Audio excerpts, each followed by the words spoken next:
Welcome to World Buzz Bulletin. Australians across the southeastern states are bracing for a catastrophic weekend as a series of fast-moving bushfires tear through residential areas, with authorities warning residents to prepare for property loss or worse. In New South Wales and Victoria, record-breaking temperatures combined with erratic wind shifts have created a perfect storm for fire activity, overwhelming local containment lines. Dozens of homes have already been confirmed destroyed in the fringe suburbs of Melbourne and near the Blue Mountains, and as the smoke thickens, emergency services are issuing a grim reminder. For those in the direct path of the flames, it may already be too late to leave.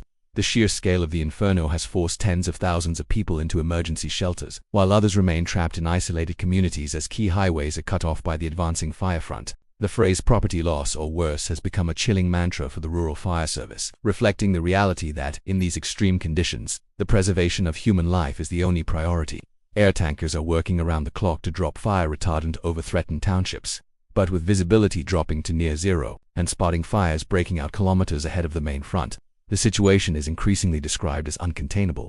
The crisis is being driven by several unprecedented factors. The megafire mergers in several regions. Smaller blazes have merged into massive megafires that create their own weather systems, including fire-induced thunderstorms that can trigger new ignitions through lightning strikes. Infrastructure collapse. The intense heat has caused power grids to fail and telecommunications towers to melt, leaving many residents without access to emergency warnings or the ability to call for help.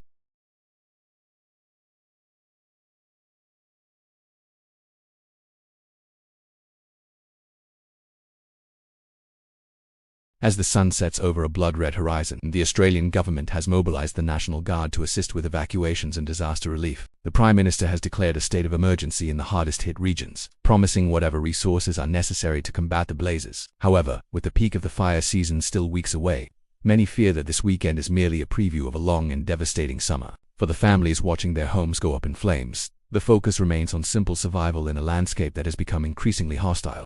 Thank you for watching World Buzz Bulletin.